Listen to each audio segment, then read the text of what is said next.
Point out that the sun shines down its power to all the world and makes the wind blow strong as it will.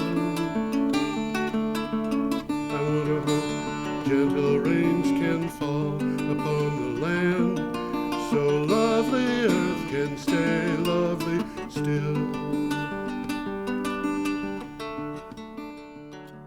Hello, ladies and gentlemen. Welcome to the 533rd edition of Energy Week with George Harvey and the amazing Tom Fennell. That's more than 10 years, isn't it? Well, it sounds like it's more than 10 years, but actually we started in November of 2013. And the reason we have 533 is because we had about 50 specials. Okay. So they're counted in that.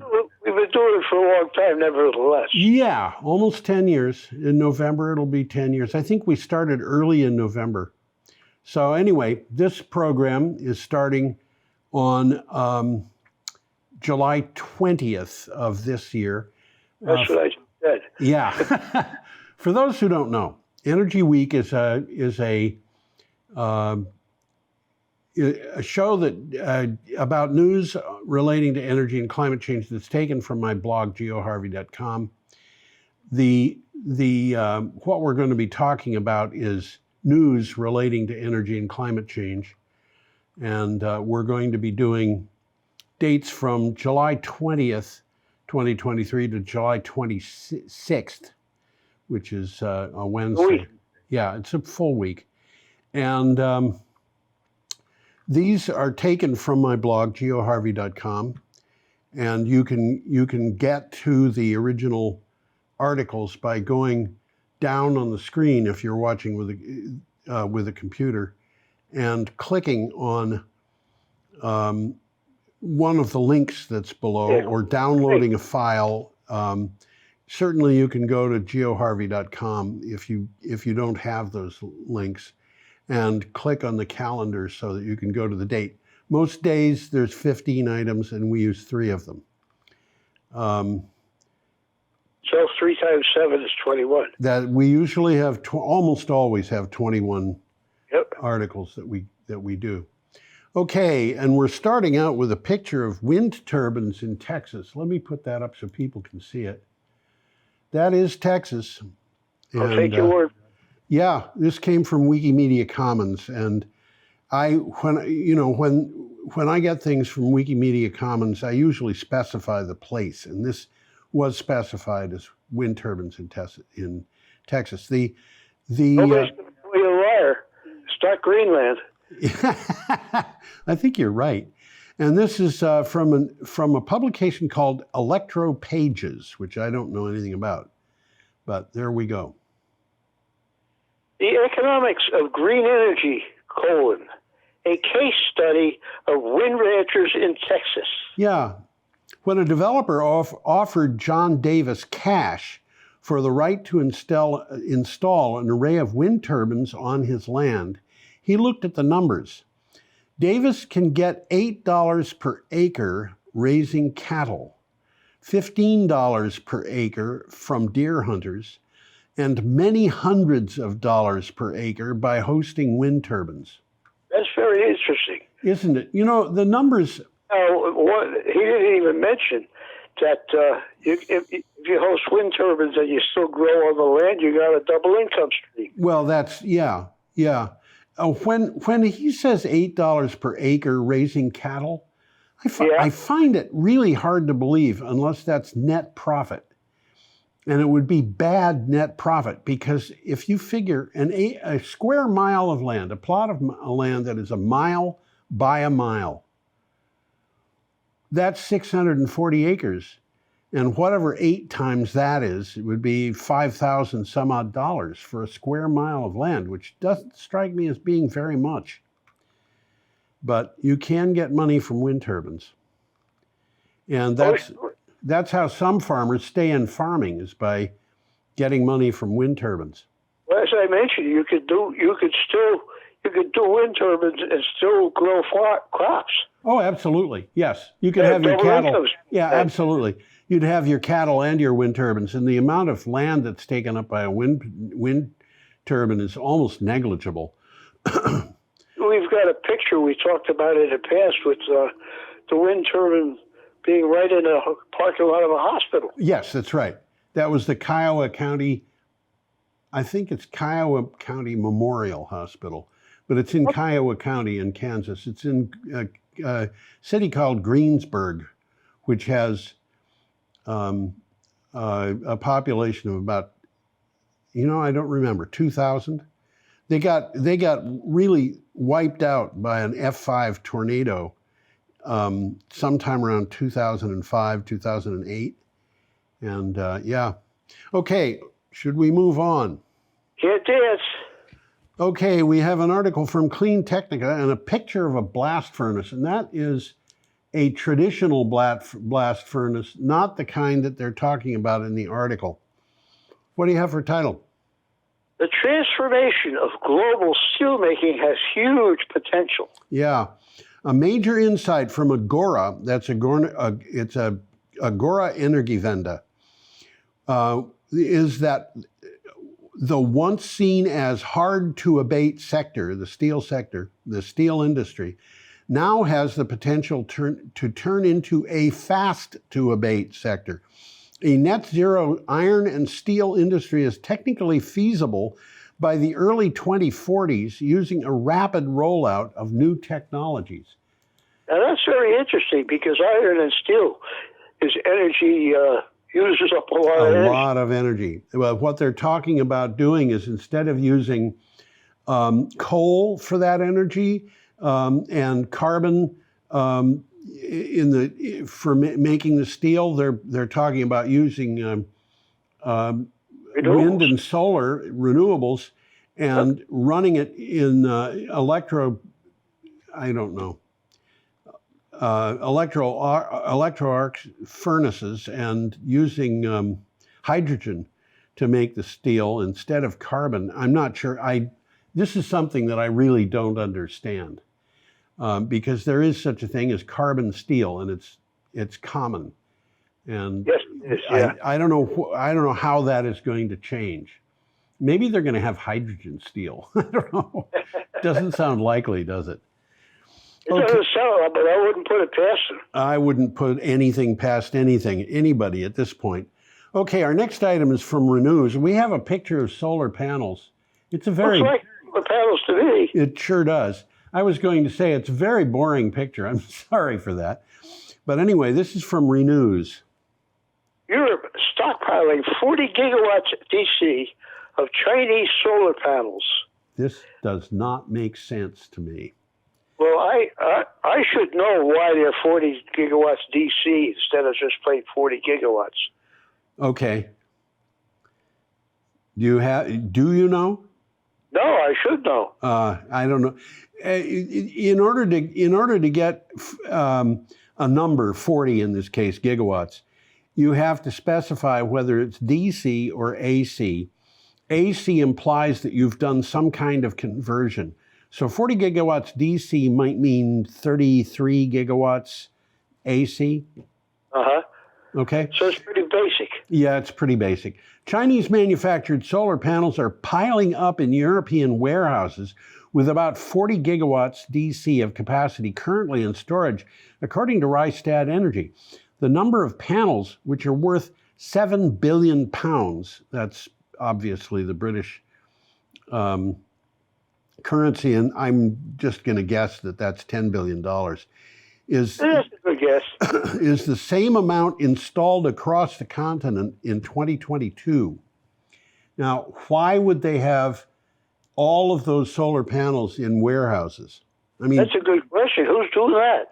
I don't know. It sounds to me like it might be governments putting them aside so they know that they've got them if they need them in case of some kind of emergency. Is it? Yeah, who the heck is storing them? I don't know. And it's hard to imagine that that is just normal warehousing. You know, they're going to import the solar panels and store them and then take them out to the field and install them. But that's a lot of solar panels. It certainly is. The article leaves a lot to be figured out. It does. And I read the article and couldn't figure it out. But I think it's important that people understand that this is being done. If China suddenly decided that it was not going to supply solar panels to Europe for a while because they got mad at them or something, the Europeans have got Or they're solar using them panels. all themselves. What?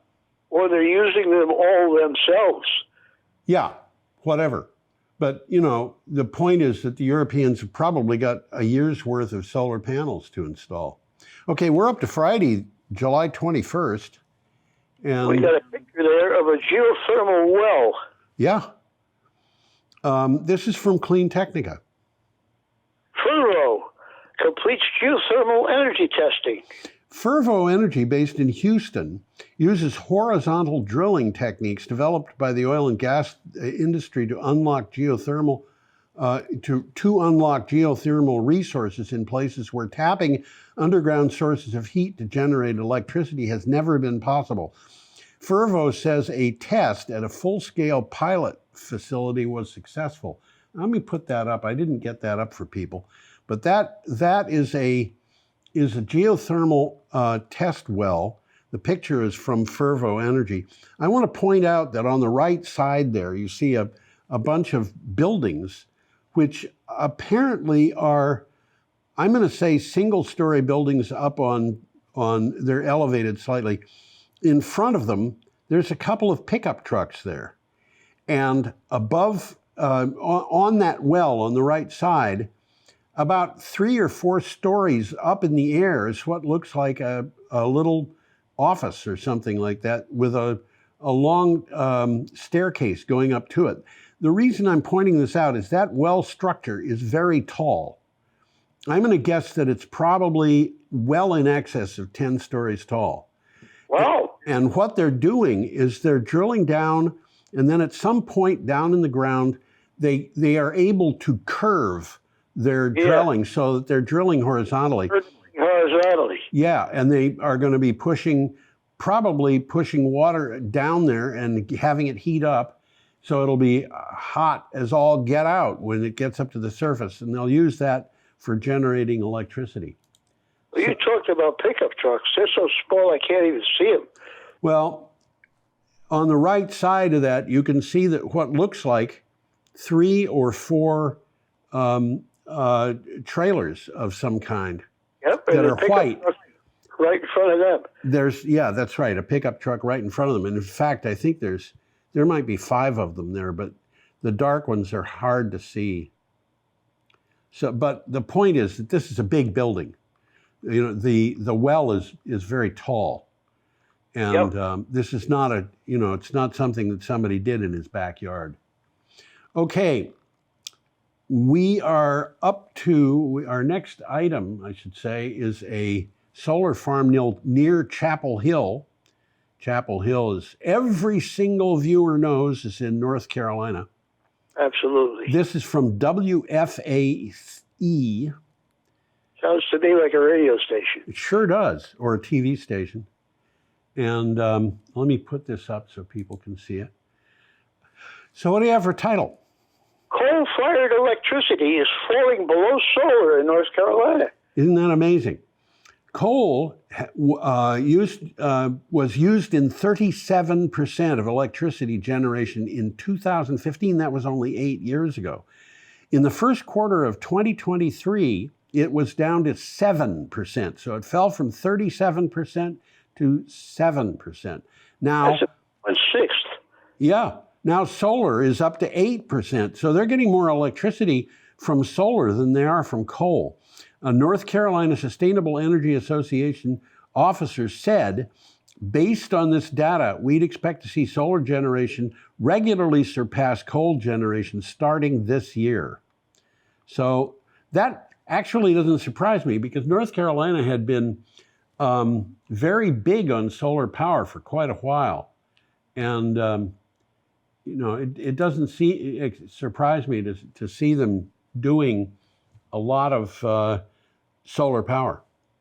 Looks like a bunch of guys getting a tour of the solar farm. That's what it looks like. A bunch, they're all in hard hats. So somebody's being very careful, or they're all employees. I don't know. Okay, should we go on? It did. We have an item here from Clean Technica. There's a nice picture there. It's an interesting picture.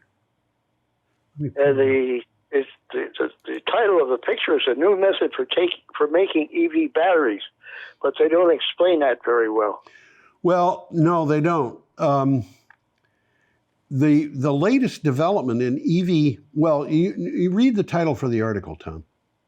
Better EV batteries start on factory floor with new dry manufacturing method. Yeah, that's the whole thing. This is a dry manufacturing method. The latest development in EV battery technology comes from Oak Ridge National Laboratory, which is the source of the photograph, which is part of the US DOE's sprawling network of research facilities in a public-private partnership with the US energy storage firm Navitas Systems. Now, that picture, if you look at that big ribbon that's being, I don't know if they're starting a scroll of it on a spool or. I don't know that either. I don't know, but you'll notice that ribbon has got edges that are very ragged. I didn't notice that, but yeah. I'll take it for it. They're very, very ragged. I think what they're doing is they're pressing something together, and I'm just making a capacitor. Are they? Now that's interesting. Yeah, that could be. But they're starting to use capacitors like batteries. It's really kind of amazing to me that they can do that. Well, new battery technology is exploding. Oh yeah. You want to say that again, Tom? New battery technology. Should I make a noise? It's exploding. Yeah, that's a boom. Boom. Okay. We're up to Saturday, July 22nd, and we have a picture of a supercell. Which is not a good thing to be looking at. Well, it's okay if it's in a photograph. Unfortunately. Yeah, and you'll notice that there's a contrail on the left side. Yes. Now that you mentioned it, there it is. Okay, this is from the BBC. What do you have for title? Climate records tumble, leaving Earth in uncharted territory. Yeah, this has been the story of the last week, and to some extent the week before. I've been listening to the radio, and that's what they're talking about. Yeah. A series of climate records for temperature, ocean heat, and Antarctic sea ice have alarmed some scientists who say their speed and timing is unprecedented. That's their word. Studies are underway, but scientists already fear some of the worst case scenarios are unfolding. So basically what they're saying is the worst that they could expect, the worst case scenario, is basically what we're getting. And that's not good news. And we're going to be talking about that more. I was just going to mention that. We are going to be talking about more. They're talking about Greece, but just Greece. Yeah, we'll be talking about Greece, but the thing in Greece is all over the Mediterranean. And in fact, other parts of Europe, because they talk about Spain, Italy, Greece, Germany, and Poland, which is rather far away from Spain, Italy, and Greece. And it's hot. And it's hot. And it's among the other places where it's hot is Morocco and Tunisia and so forth. Really hot. And here, our next image that's coming up is an image of a fire in Greece. That's a Greek wildfire. This is from the BBC. European heat wave, : temperatures to soar in Greece as fires still burn. Yeah, Greece is bracing for more intense heat over the weekend, with meteorologists warning that temperatures could climb as high as 45 degrees Celsius, which is 113 degrees Fahrenheit. That's pretty hot. It's pretty hot. I've seen it that hot in Illinois, but it's when things are like that, I don't know. You move into the basement. I don't think Brattleboro's ever gotten that hot. I know. I feel fairly certain that we don't have any record of any heat like that around here. It could turn Greece's hottest July weekend. It could be. Greece's hottest July weekend in 50 years. And in the meantime, firefighters are continuing to battle dozens of wildfires. And well, wildfires happen more frequently when it's hot. oh, yeah, absolutely. When was the last time you heard of a wildfire in the middle of the winter? Oh, I'm going to have to scratch. Better times are coming. And then after that, maybe more difficult times. Well, the snow doesn't burn very well. Snow does not burn very well. No, not unless it's badly polluted. Okay, we have an item from Clean Technica. Interesting picture there. Looks like a Volkswagen microbus modernized. Yes, it does sort of, doesn't it? Except it doesn't have a VW logo on it. It has an Artemis logo on it. Well, that's because it's a canoe. It's vehicle, a canoe. not a wagon. That's right. What do you got? I'll mention I'll mention now. Yeah. Canoe is a manufacturer of a wide range of electric vehicles. Yes. It's got locations in Mexico, Arkansas, Oklahoma, Texas, Michigan, and California. Wow. And the reason for so many in the States is taxes. Well, you know, it's that thing that Joe Biden did a year ago. This Inflation Reduction Act has made Exactly right. It is just making people. I think later in this show, if not, it might be next. I don't know. Maybe next week. There's an item in which we're talking about a big battery factory, which was intended to go into Germany, but the people who were going to build it changed their minds, and they're building it in the United States. Anyway. For tax reasons, I'm sure. Yeah. So what's the title for this? Canoe, transporting NASA astronauts. Right. That's what that vehicle is designed to do. That's why it says NASA on the side, too. Absolutely. Canoe delivered 3 crew transportation vehicles to the Kennedy Space Center. Canoe said the vehicles were intended to transport astronauts for Artemis lunar missions. It wrote the CTVs, that's crew transportation vehicle, are engineered to carry fully suited astronauts, flight support crew, and equipment to the launch pad. So I don't know what's special about it. I mean, there's got to be kind of large insides because those the suits that they wear are kind of bulky. They're bulky. That's Yeah. Not going to fit 10 guys in that car. That's for sure. Yeah, it's for sure. You might Okay. fit- Yeah. What? You might fit 4. You might. 4 guys in that vehicle Yeah. with equipment. Yeah. Okay, we're up to Sunday, July 23rd. You remember Sunday, July 23rd? I do. Okay. And It was yesterday. yeah, almost. Okay, we have an item from Microgrid Media. It's a picture. It's a solar array in Italy, for what that's worth. Yes, it is. And it says Italy's renewable energy sector soars with 2.5 gigawatts of additions in 6 months. That's Well, a lot. I don't have to say it, but gigawatts is bigawatts, baby. Yeah, that's right. Reports indicate that in the first half of 2023, Italy added an impressive 2.5 gigawatts of new renewable capacity. The monthly electricity system report says domestic clean energy sources covered 44.3% of the nation's electricity demand in June. Half. That's a lot. Yeah. It's over half. And if they're gonna be adding renewable energy at that rate, they're gonna be over 50%, and we're gonna be talking about them. By the way, they're talking about capacity here, which is the maximum you can get out. Yeah.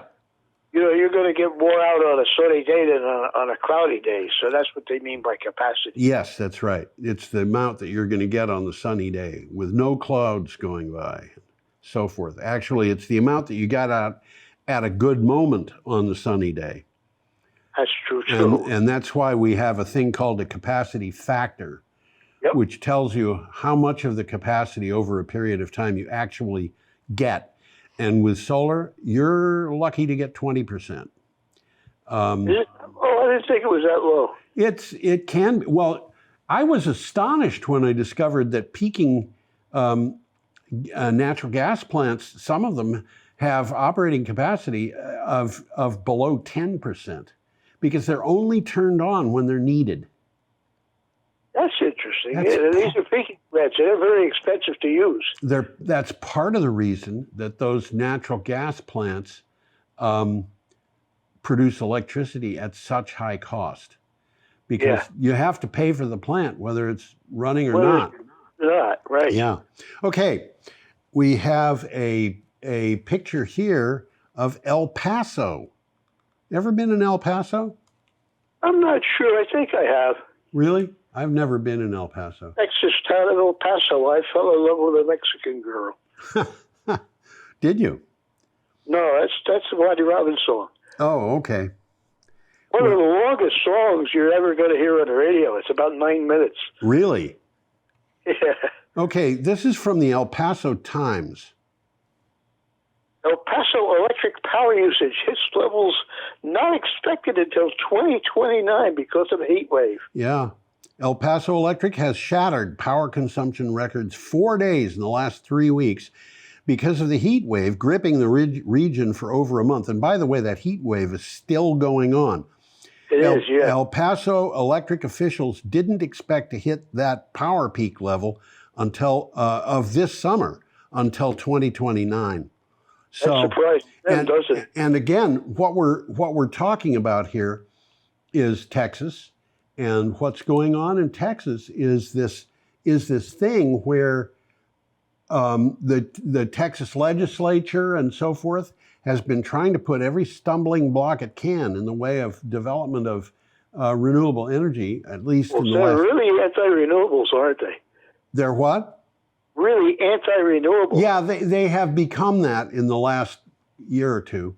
But the tables are turning on them. Well, they're discovering that without the renewable energy they've got, they wouldn't have electricity, because the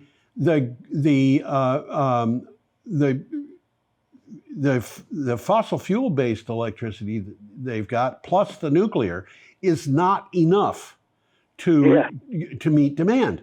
And when you can't meet demand, what do? Well, you have a brownout.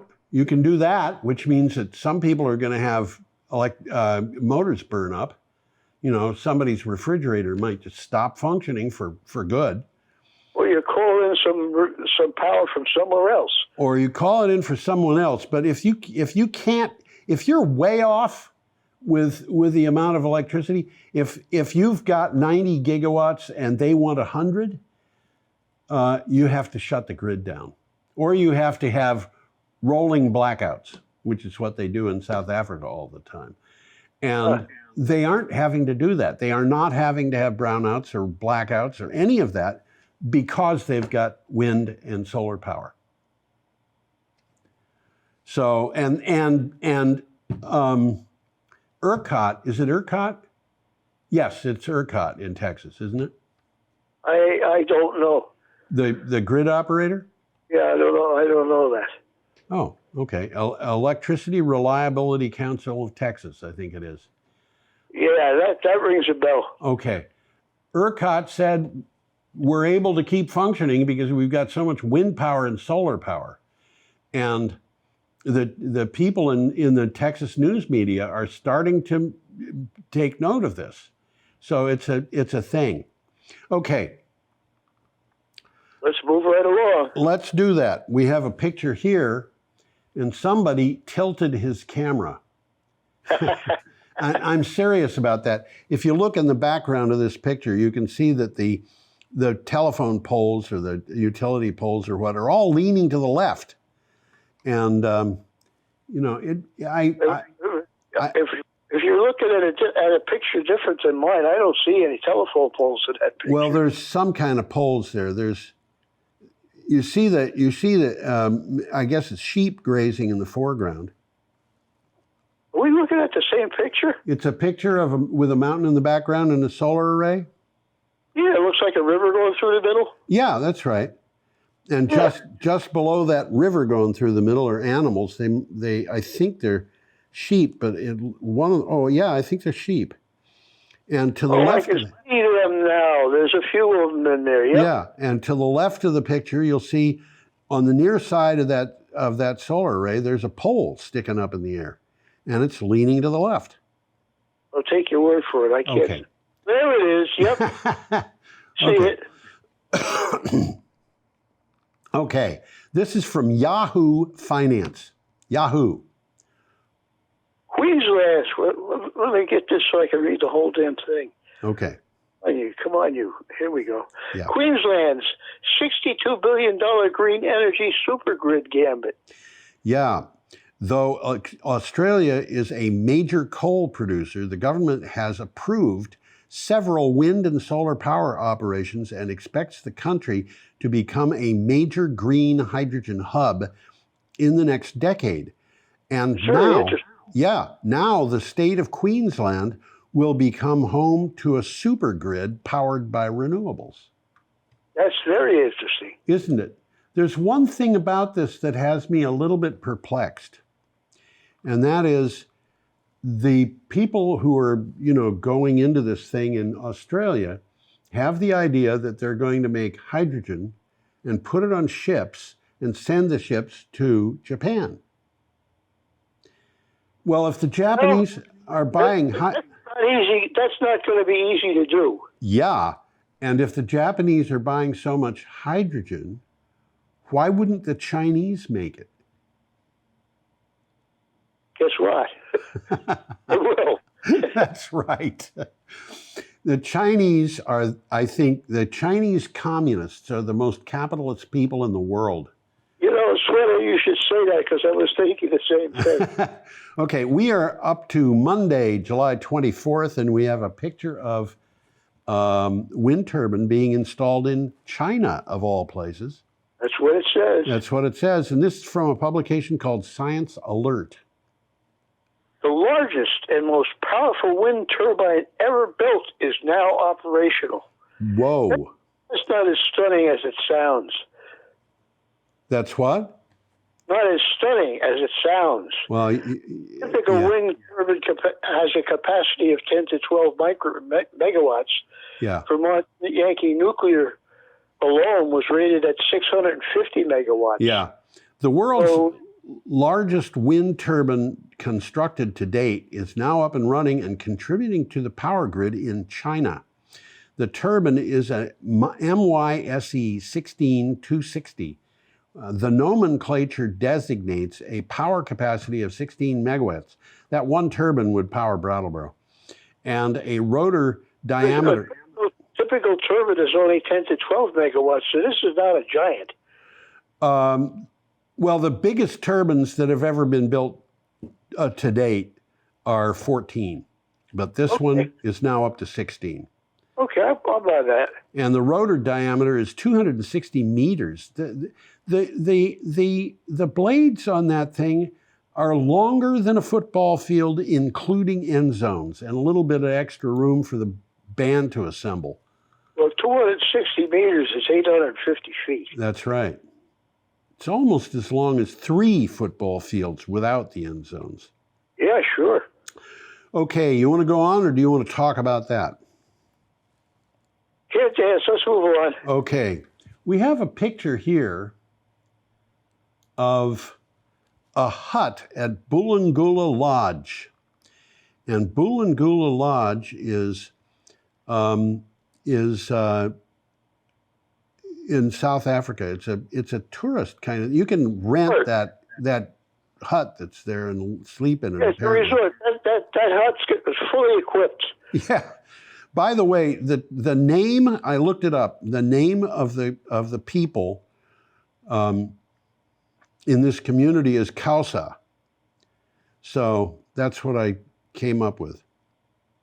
Say that again. Xhosa. Xhosa is Xhosa. Okay, I'll take your word for it. Okay, and I probably got it wrong. I didn't see. I would say Xhosa, but it's Xhosa, whatever. But it's I would have expected some guttural thing like Xhosa, But, that almost sounds like it's Dutch. Okay, what Well, do you get? looking at that hut there, that hut is fully equipped. You're not roughing it if you stay in that hut. Yes. This is from SA Good News. SA, of course, is South Africa. Got a title? Remote. Khosa. Community pioneers the use of solar power to transport tourists. Yes. Bulangula Lodge now this I looked up also. There's no way I'm going to pronounce it. It's close to Nileni, but there's a click sound on the initial N. And if you've ever heard Trevor Noah speak in one of the languages from South Africa, you hear those clicking sounds that are in the middle of words. I can't do it. It's a rural community on the west coast of South Africa. It has pioneered ecotourism since it opened in 2004. Solar panels were 10 times as expensive when they were then than they are now, but the lodge has operated 100% on solar power for almost 20 years. And that's interesting, isn't it? And that's a beautiful looking place I can just imagine. Right on the sea, it looks like. Oh, yeah. Beautiful. Okay. Our next item is a picture of a... looks like a mountain. Well, it's solar panels down at the bottom, and it's in Paradox Valley, which is in Colorado. There's solar panels in that picture? Yeah, down at the bottom. There they are. You thought they were a carpet or something. No, they were off my screen. This is from Vale Daily. What's driving sudden flare of solar energy and storage in Colorado? Yeah, Colorado has had a lot of solar and other renewable energy projects that independent experts say are keeping it ahead of a fast-growing track of successful green development states. Accelerants are lucrative tax credits and grants from the Inflation Reduction Act. So those are the things that are making things run faster in South Africa. So the accelerants they're referring to is accelerating the it's economic up of solar energy. Yeah, it's follow the money, and you'll. Well, in this particular case, it's tax credits. It's tax credits, yeah, but it's actually there are things in the Inflation Reduction Act that are real incentives where you can get a lot of help if you're putting in renewable energy. We're up to Tuesday, July 22nd, and we have a picture of, what's it a picture of? Wind farm. Oh, That's the moon in it. It does. Either that or a very dim sun.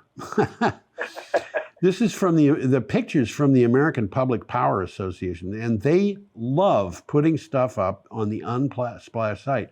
So if people need to get free pictures that they can use for stuff, that's a good place to go. This is from a publication called The National. The UAE to work with COP28 participants to triple global renewable energy capacity by 2030. That's only 70 years, folks. Yeah, and it's not insignificant. That is a real big deal. And it is. Yeah. The UAE will work with participants of COP28 to triple the world's renewable energy capacity and double production of hydrogen by 2030, according to Suhail Al-Mazrouei. And I probably got that wrong, and I apologize for that. But he is the UAE Minister of Energy and Infrastructure. By the way, the UAE is the United Arab Emirates. Yeah, it is. Which is, for all intents and purposes, a country on the west coast of the Arabian Peninsula. On the Persian Gulf. On the Persian Gulf, yes, exactly. It is on the Persian Gulf. You're not supposed to call it the Persian Gulf. It's the Gulf. It's the Gulf, as opposed to the Gulf of Mexico. As opposed to the Persian Gulf. Why are you not supposed to call it the Persian Gulf? Because these guys are Arabs, not Persians. Okay. That's why they call it the United Arab Emirates. Yeah. And an emirate is like a very small country. It is, and it's led by a an Really? emir, who is kind of like a king of a small country. Absolutely. And there's I think there's 7 of them altogether.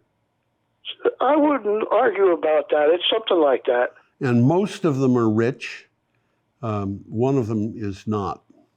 Most of them are what? Rich. They have a lot of money from oil. There's one of them that does not have a lot of money from oil. Uh-huh. Okay, we have a picture of a angry-looking sun. Is that the sun? That is the sun. It says it's the sun in the heat wave. That's right. And if it weren't so fuzzy looking, you'd probably see sunspots on it. This is from CNN. That's the sun of the heat wave. The sun in the heat wave. Yeah. Heat waves in the U.S. and Europe would have been virtually impossible without climate change. Yeah. I'm going to say that again. Heat waves in the U.S. and Europe would have been virtually impossible without climate change. Right.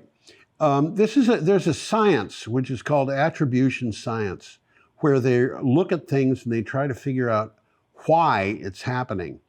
And they're getting a lot of mileage on attribution science out of its work on climate change because they want to know why is climate change happening. Okay, attribution analysis from the World Weather Attribution Initiative shows that the searing heat in the United States and Southern Europe would have been, quote, virtually impossible, end quote, without climate change, and it made China's heat wave at least 50 times more likely. So, wow. Yeah, and now 50 times more likely, it's still possible, but they're saying from the point of view of attribution science, what we have been seeing in the last month in the United States and Europe just would almost certainly would not have happened if it were virtually impossible. Virtually impossible. They're saying, maybe it's possible, but we don't think so. And they say 50 times more likely. Yeah, that's a little bit more possible than virtually impossible, but 50 times more likely is pretty scary. Okay, I'm going to go to the next story because I want to get away from that sun. It's scary. Okay, and what do we have here? Oh, we have actually, this is a rather old picture, a prototype floating wind turbine. I think that dates back to about 2010. In the Gulf of Maine. In the Gulf of Maine, yeah.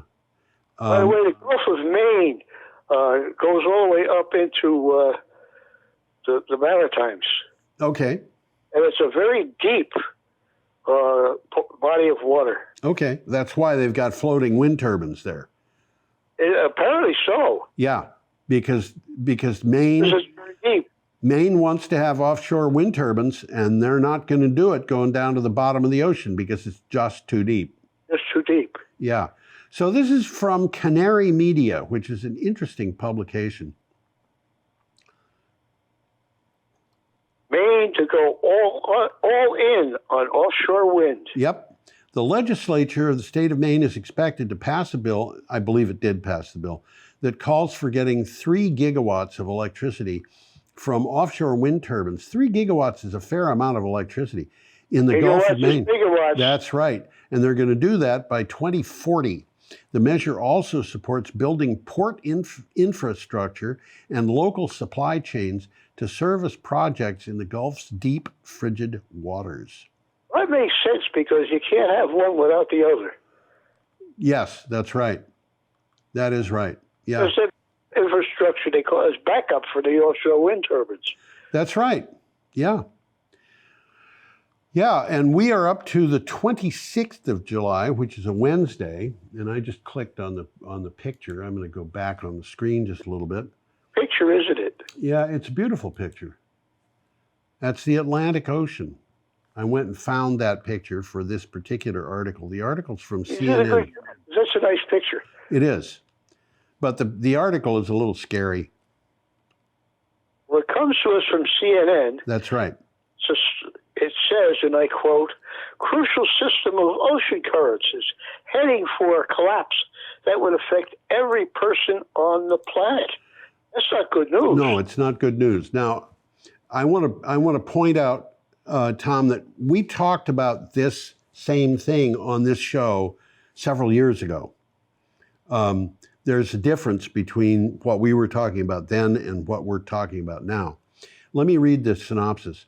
A vital system of ocean currents could collapse in a few decades if the world continues to pump out planet-heating pollution, according to scientists. The event would be catastrophic for global weather and, quote, affect every person on the planet, end quote. Now, what they're saying is that what is it called? The Atlantic Meridional system, ocean, whatever. I don't have it in front of me and I don't remember. Basically, it's the jet stream, isn't it? It's the Gulf Stream, but the Gulf Stream goes up across from the Gulf of Mexico. It goes across the Atlantic Ocean, and it kind of winds up getting to Scandinavia. So it goes by Scotland, and any cold weather that's going to come down has to cross it. And that means that places like France and England and Ireland are protected from... So they're warmer than they would ordinarily be. Absolutely. And that Gulf Stream goes northeast until it cools off a little bit. And when that happens, it gets denser. The water gets denser. And when that happens, it falls to the bottom of the ocean. And this produces another current that goes south in the Atlantic Ocean. Goes in the opposite direction. It goes south of Africa, and it goes across the Indian Ocean, and finally gets to a point where it starts to come back up to the surface again. And it goes along the surface, warming up as it does, until it gets to the South Atlantic. And so it's going in the opposite direction from what it had been, going across the Indian Ocean. It gets to the South Atlantic on the surface, and it comes up and winds up traveling into the Gulf, where it gets to its hottest temperature, which we will be talking about in a minute. And that Gulf Stream is just an ongoing thing. And what they're saying is, because of climate change producing such things as the ice on Greenland melting and cold, fresh water spreading across the Atlantic Ocean and things like that, the Gulf Stream is losing its punch. It's losing its power. It's losing speed. And that was noticed quite a while ago, and we talked about it several years ago. Now what's happening is they're saying they've getting to a point where they're saying this is not going to happen in the 22nd century. It's going to happen in the middle of the 21st century.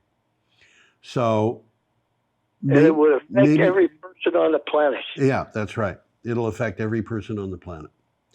And it'll mean that a lot of people are going to have to move to other places because they won't be able to make a living where they are.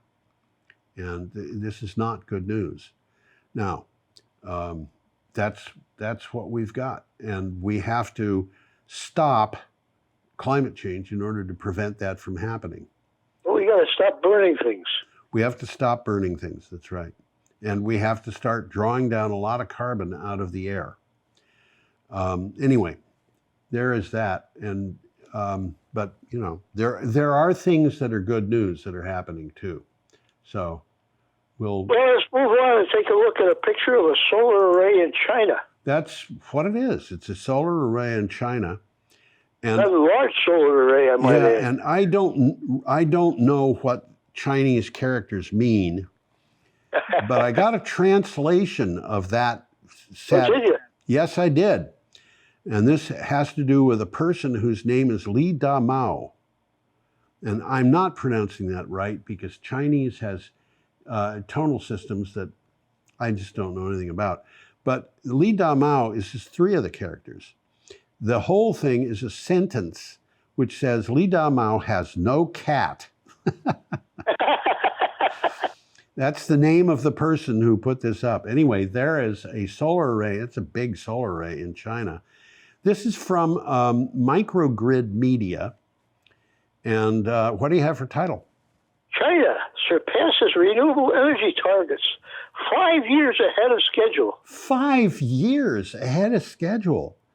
Well, this target was China is a command economy. They can do whatever they want. Well, they set a goal something like 5 years ago, or a couple of years ago, for a time that was in the future, still in the future. Let me read the synopsis.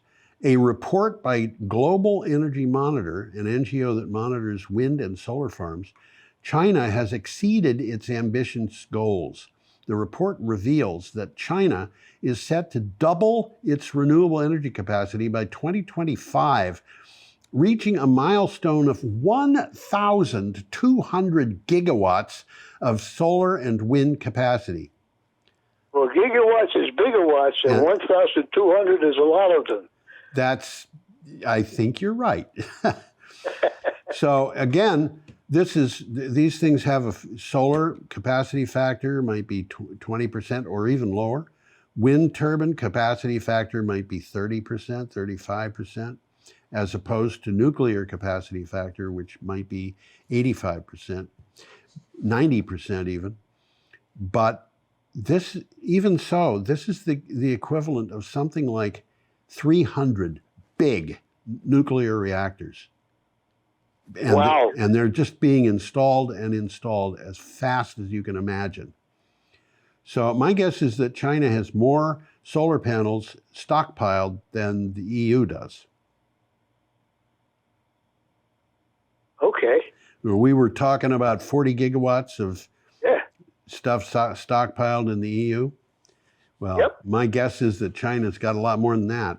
It's got more than that. Yeah. That's it. Now, we've got, unless you have more on this story. No, we got another one coming up. We have one story coming up, and it's the last story of the day. Nice picture there was this sailing at Key West. That's right. Nice picture. I went looking for pictures of the ocean at Key West, and I came across this, and I thought, that's kind of a nice picture. That's a nice picture, yep. Yep. And this is from CNN. And what it says, it is, and I quote, Florida, ocean temps surge to 100 degrees Fahrenheit as mass coral bleaching event is found in some reefs. And that's not good news. 100 degrees Fahrenheit. That's like a hot tub. Ocean. That's the ocean, and it's like a hot tub. Yep. Let me read the synopsis. Multiple reefs near the Florida Keys are completely bleached or dead in a grim escalation that took place in as little as 2 weeks, experts told CNN. A buoy in the Florida Bay hit 101 degrees Fahrenheit at a depth of 5 feet. This is ocean water. This is ocean water. You're not going to get in that and cool off. You're going to get in that and overheat.